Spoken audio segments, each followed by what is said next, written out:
Okay, good morning, students. In today's lecture of EMM, Engineering Materials and Metallurgy, we were doing crystallography, and in the last lecture, we uh, learned how to calculate the Miller indices, both for the direction of the atom and for a plane. Okay, so we can describe the plane with those shorthand notations given by Miller indices to describe the plane of any crystal structure. In today's lecture, we will start with the various defects uh, or imperfections that are there in the crystal structure. Okay. Now, if we look at any crystal structure, so a crystal structure is of any crystalline material. In that crystal structure, we can see that the atoms, they are arranged in a perfectly ordered pattern, and that ordered pattern is it repeats itself over a very large atomic distance. Now, the defects inside that crystal structure, that is the ordered crystal structure, they have a profound impact, or they have a great impact on the macroscopic properties of the materials. Now, sometimes these defects, they are deliberately created to improve the properties of the crystals. Now, in the next slide, if you see here, now, there is no such thing as a perfect crystal. Okay, we cannot have a perfect crystal. There will always be some impurities, or there will always be some imperfections or defects in the crystalline structure. Now, this perfection, it is thermodynamically impossible. So we cannot have a perfect crystal structure. Okay. And the defects lower the energy of the crystal and make it more stable. So these defects, what they do is they keep the crystal structure and in the stable conditions. So always there will be vacancies and impurities to some extent. So you cannot have a pure structure at, of any crystalline material. Okay. There will always be vacancies, voids, and impurities in those crystal structures. Now, some of the defects or the impurities or the imperfections, they always are not bad for the crystal structure. For example, we add carbon to iron to make steel. So we have a structure of iron, okay? And in the iron, what we do is we add carbon. So by adding carbon, we get a more stronger, harder material, that is steel, and that is corrosive resistant also. So this means in iron we have added carbon. Carbon is the impurity, and we have changed the crystal structure, and we get a more better material, that is steel. Similarly, we add copper to nickel to make thermocouple wires. This adding of copper in nickel, it improves the thermal conductivity of the material. Similarly, by adding germanium to silicon, we can again make thermoelectric materials, and this increases the you can say the electric conductivity of the material. And again, adding the chromium to iron, this makes the iron more corrosion resistant. So and so on. So we deliberately sometimes we add impurities inside the crystal structure to increase its mechanical and say chemical properties. Okay. Now, these defects inside the crystal structure, they can either be desirable or undesirable. In general, a defect simply refers to a disruption in the crystalline order of an otherwise periodic material. So if we have a periodic material, that is the atoms, they are arranged in a certain order, throughout the crystal up to a large distance. And in defect, it is just a disruption of that crystal order at certain point or at certain edge of that crystal structure. So this is defect. So these defects can be desirable or these can be undesirable. So, and those defects will always be present inside a crystal structure. Now, classification of defects based upon dimensions. If we have a zero dimension defects, these are known as the point defects. So in this we have four types. We have vacancy defect is there, interstitial defect is there, then is Frankel defect, and the Shortheat effect is there. And in the one dimensional or defects, we have the line defects. In line defects, we have edge dislocation is there, screw dislocation is there. So two types of dislocations are there, or impurities are there. In two-dimensional defects, we have the surface or interface defects are there. In this, the types are your grain boundary, twin boundary, and the stacking fault is there. And in three-dimensional defects, we have volume defects. In volume defects, we might have there are some dispersants inside the material. We might have precipitates. We might have inclusions, or we might have voids or cracks inside the crystal structure. So these are your volume defects or three-dimensional defects. So these are the different types of defects that are present in any crystalline structure, starting from the zero dimensional, that is at the point where the atom is placed, to the one dimensional where you can have an edge or screw dislocation, to two dimensional defect and three dimensional. So now in the subsequent slides, we will discuss each and every defect in detail and what are the causes, and if those defects are how they affect the properties of the material. So first defect is your 0D defect or zero dimensional defect or point defects are there. So point defects are, these are irregularities or deviations from the ideal arrangement around a point or on an atom in a crystal substance. So it is a zero dimensional defect. So this defect is around a point inside the crystal structure, okay?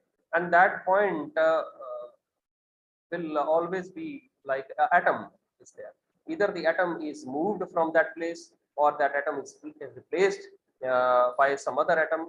Okay, so these will be the different types of defects that will be in your 0D or point defects there. Now in 0D defects, these are again of two types. There is non-ionic crystals. Now in non-ionic crystals, we will have two types of defects, that is your vacancies and interstitial is there. And in ionic crystals, we might have your Frankel or Shortheat effect. Now, if we look at the first type of defect, that is the vacancy. So you can see in this crystal structure, the atoms that are arranged, and one of the atom in between is missing. So this missing atom creates a vacancy or a void inside the crystal structure. So there is one atom that will be missing from the atomic site, okay? And this occurs due to imperfect packing during crystallization.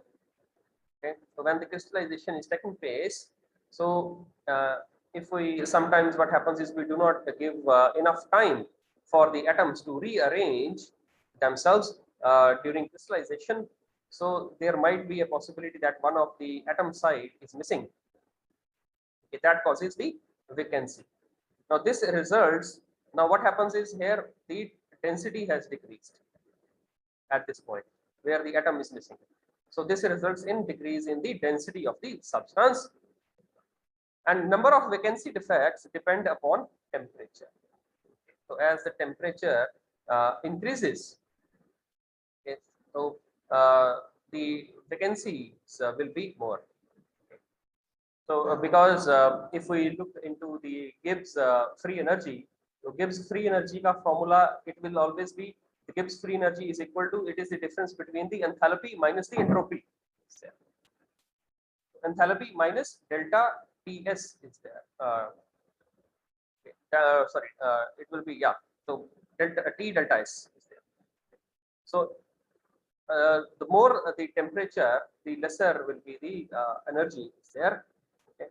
And so the vacancy defects will be more if we increase the temperature, because that will increase the entropy of the atoms, and those atoms might leave the place if some of the atoms they are more excited more.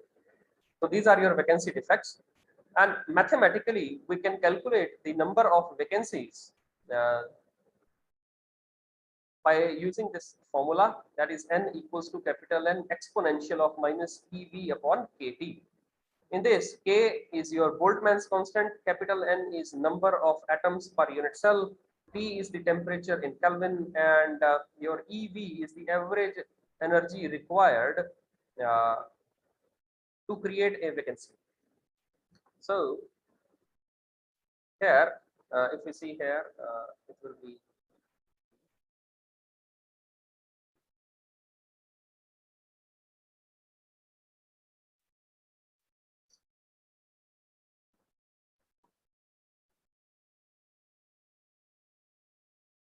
so EV is your average energy required to create that vacancy. So by using this formula, we can calculate the number of vacancies in a given crystal structure. Okay. Now, the next type of defect is your interstitial defect. Okay. Now, in the interstitial defect, what happens is there is an addition of extra atom in the crystal structure. So in normal crystal structure, you can see this here. There is these atoms, they are arranged, and from outside a different crystal structure. Suppose we have these are your iron atoms. These iron atoms are arranged, the gray ones, and in between the blue one is your carbon atom when we are making steel. Okay. So this carbon atom or this atom from outside or an extra atom, it makes space for itself. Okay, and what it does is it pushes the atoms that are in its vicinity outwards. Okay. So this means where there is these atoms, they will be squeezed. The atoms that are around this extra atom or the blue atom, these atoms will be squeezed outwards. Okay, and the density at this point it increases, and with the increase in density, the hardness of the material also increases. Okay. Now, this interstitial defect, it is caused by the addition of an extra atom within a crystal structure. This defect, what it does is it increases the density of the substance, and it causes atomic distortion. So the atomic structure is not aligned. Okay, it is not perfect now, it has been distorted. And vacancies and interstitials are the inverse phenomena. Now, in a vacancy, one of the atoms from inside the crystal structure, it is missing, and that causes a void, and that decreases the density of the material. But on the other hand, interstitial defect, in interstitial defect, there is one atom that adds in from outside in the already existing crystal structure, and this increases the density. So hence the vacancy and interstitial, they are the inverse phenomena. So on the right hand side, you can see on top this diagram here, this is for a perfect crystal structure. So all the crystal atoms, they are aligned in a perfect order. And in this interstitial atom, one orange atom from outside, it comes in, and this type of defect is known as your interstitial defect. Next type of defect in point defect is your Shortheat effect. So in Shortheat effect, what happens is, suppose if there are anions and cations, okay, inside a crystal structure. Okay, in a crystal structure, there will be anions and cations. Okay, anions are positively charged and cations, they are negatively charged. Now, in Shortheat effect, a pair of anion and cation, it is missing inside the crystal structure. So this, if suppose a cation is missing, okay, and to create the neutrality or neutral, so one of the cation has to go out also. So anion and cation, they go out together, and such type of defect, that is the absence of one of the anion and one of the cation together, it causes a defect that is known as Shortheat effect. Now this a pair of anion and cation is missing, is it it is say not present inside the crystal structure to maintain the electrical neutrality. Okay, so to make it neutral, okay, so to make this atomic structure neutral, so one anion and one cation is missing from the its site. Okay. So in this Shortheat effect, the number of missing anions and cations is equal. It also decreases the density of the crystal structure. Okay. The examples will be your alkyl halides are there. For example, sodium chloride, okay, or potassium ferrite is there. So these are the examples where you will find the Shortheat effect. And to calculate the number of defects, Shortheat effects in a crystal structure, this can be calculated using this formula, where Ns is the number of Shortheat effects that can be present in a crystal structure.